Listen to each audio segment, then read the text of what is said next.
Hello VC, welcome to 2017, Happy New Year to you. May seem a little bit of an odd idea, but I'm starting off the new year with a CD special, would you believe, so I'll probably lose most of my subscribers overnight. This is at least partly in response to a fantastic video that Gregory Short uploaded before Christmas, where he was going through some of his favourite CDs, and I thought that was a really good idea, but I started to go through my CDs, and I've got so many of them, I've literally got thousands of CDs. And it was far too difficult to try and find my favourites as such. So what I thought I would do is talk about my CD 90s. Now what that means is I, like most people, from the late 80s onwards, stopped buying vinyl and started buying CDs. But in the 90s, I had a massive musical awakening, really. It was the decade when I really started to explore music in a much wider way than I had up until that point. So it's quite ironic that one of the biggest explosions in my life, musically speaking, was really pretty much all done with CD. And to tell the story of those years, the kind of musical story of those years, I have to basically talk about CDs. So what I think I'm going to do, I'm going to break this into two separate videos. I'm going to aim to make each one roughly about 12 minutes long. This is so I don't bore anybody, so you can choose to watch part 1 and then part 2 later on, or part 2 and then part 1, or you may even choose not to watch either, which is absolutely fine. So what I've done is I've made two piles of CDs. The first pile is music that was released in the 90s, which I bought in the 90s. The other pile, which is slightly larger, is music which I bought and got into in the 90s, but which came from previous times. Because what happened to me in the 90s was I had a kind of twin parallel musical experience going on. I was buying a lot of music that was around at the time, including a lot of electronic stuff, because I got really into the dance scene, electronic music. But I was also exploring past eras of music as well. It was the decade when I got into jazz, blues, soul, old rock stuff. So really there were two things going on. So in this first video I will deal with the stuff that was released just in the actual 90s, and then in part 2 I'll move on to the other stuff. So that was a really long, rambling preamble. Quick sip of latte and we'll get started. So, in the kind of early 90s, I got really into World Party. This is their album, Bang. I highly recommend this album. Really inventive. Carl Wallinger, the guy behind World Party, he kind of mixes up, I would say, Prince, Bob Dylan, the Beatles, and a little bit of Pink Floyd. So if you like those bands all wrapped up into one fantastic package, then World Party could well be your band. That is a fantastic track, a fantastic album, and the track I recommend is called Hollywood. Now in the 90s, I was buying indie stuff, indie guitar stuff, and it was just before I got into dance music, and I'm afraid once the dance music thing hit, I kind of turned my back on non-dance music from the 90s. I kind of lost interest in it. I didn't get into Britpop, and I largely lost interest in it. But just before the dance bug got me, I got really into this band. This is the Tindersticks, and this is the only album by them I actually ever bought. It was their first album, a double album, and it really is a tremendous album, this, and it's one that I don't go back to nearly enough. A British band, can't remember where they're from, but they do very kind of downbeat, Leonard Cohen-y torch songs. The singer Stuart Staples has got this very deep kind of resonant voice, and they kind of sing songs of heartbreak. They made many more albums after this, but I didn't really pursue them. But I loved this album when it first came out, and I don't really know why I didn't, other than that I got into dance music. That was the thing. So yeah, so I'm not quite ready to get into the dance music thing yet, because there's an album which was absolutely pivotal to my 90s, and it led on to a musical love affair between me and this person. I'm talking about Beck, and this is his album Mellow Gold. I know lots of people talk about Odelay, and you know, Odelay was a big album, but this was the first Beck album that I heard, bought, And one of the reasons I bought it was because it seemed at one point that everybody was talking about Beck.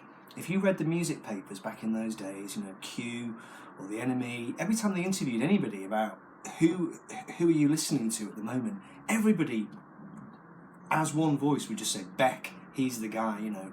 So I distinctly remember going down to HMV in Leeds, where I lived at the time.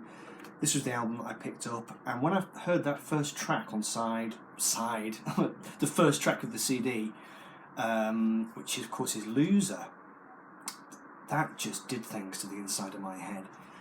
I'd never really been into hip-hop before, but Beck made hip-hop explainable, I think, because what he did was he melded it with melody and tunes, and I always thought that Beck had a big Beatles sort of McCartney thing going on in his work, and his stuff was hip, it was kind of street level in a way that my music taste had never been before, but he also referenced stuff, the Beatles and the Stones, things that I kind of knew as part of my musical DNA, but he mixed them up and made them so effortlessly contemporary sounding, and I was just absolutely hooked on him.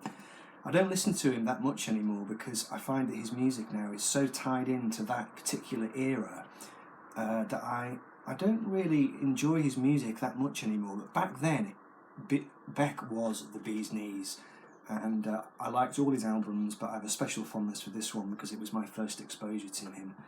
That's Mellow Gold. So even though I didn't like I didn't pursue a lot of guitar music in the 90s, this is one band that I did really, really like, still do. Supergrass, this is my CD copy of their second album, In It For The Money, which is the one that I seem to remember enjoying the most. They were just a good, feel-good band, again a bit like World Party, but with a more contemporary twist. They mixed up elements of, you know, T-Rex and David Bowie, and the Beatles, the Monkees. They were just a really clever band. I saw them live, tons of energy, and they were just really good players. That album, the singles from that album, Richard III, Tonight, Late in the Day, they were just constantly on MTV. I used to watch a lot of MTV in those days in the shared house that I lived in, and it seemed that Supergrass were constantly on the box all the time. This is another act that I didn't really pursue much after this album, but I was really into him from this album. I really thought he was very original. This is The Divine Comedy, Neil Hannon's kind of musical act in the 1990s. I thought this album was his kind of high point, really. Very, very individual sounding songs, full of character. What I liked about him was that he wrote almost in character in a way, this kind of foppish, dandyish kind of persona, and he sang songs that were kind of, he sort of asked you to step into his world, really, and it was a slightly dissolute world. You know, it was a world that you imagined him basically being a bit of a playboy, a bit of a Jack the Lad. I mean, the track on here, Alfie, which references the Michael Caine film of the same name, just this idea of being young, a bit of a Jack the Lad, but perhaps with no moral compass, really. And this creeping awareness, perhaps, that you don't have a moral compass and that you're looking around and your life is actually quite empty, but you're living a life of kind of, you know, foppish, good times, sleeping around, drinking, carousing, but maybe it's a little bit hollow. And I was certainly living a life of drinking and carousing in those days. I've no idea whether I thought my life was hollow or not. My life certainly didn't look like that. But there was something in his music that spoke to me, and I thought that was a terrific album. Still do. Quick pause for a drink. Okay. Another band that I got really into in the 90s, but it was right at the end of the 90s, I hope this doesn't turn out to be... Yeah, no. Right at the end of the 90s, and this is The Flaming Lips and their album The Soft Bulletin. They've been around for a long time before this, obviously. They're from Oklahoma, aren't they? But I went to see them live right at the end of the 90s. I bought this album already on the strength of the reviews that I'd seen, and I went along to see them, and they reduced me to tears. It was partly because I was stuck in a really horrible job at the time, which I hated. a couple of things were going on in my life which weren't great. I'd come out of a relationship that hadn't gone well and so on, and I wasn't very happy, and I went to see this bunch, and they did all the... It was just before they broke big, so they were playing Leeds University. It might even have been the same room where The Who recorded live at Leeds. And they had all the balloons, all the confetti and everything, and the music, kind of overpowering, euphoric kind of sound. And I ended up crying at that gig. And I think that's the first time it's ever happened at a concert. So I've got a lot to thank the Flaming Lips for, because it sounds a bit strange that, because shortly after I saw them, my life turned around completely. I'm sure it's nothing to do with the Flaming Lips, but that when I look back, it seems like going to that gig kind of drew a line in the sand, really. It was like, this is where my life came to an end when things weren't going too great, and then things picked up, and that gig seemed to be right on the boundary. Okay, I'm at 10 minutes, so I'm actually going to stop there, because the next pile is going to be my dance electronica 90s. So what I'll do that in part 2, and then I'll move on to the other albums that were not released in the 90s, and it's going to have to be a 3-part video, I'm afraid. So I'll leave it there for now, VC, and I'll see you very soon. Bye.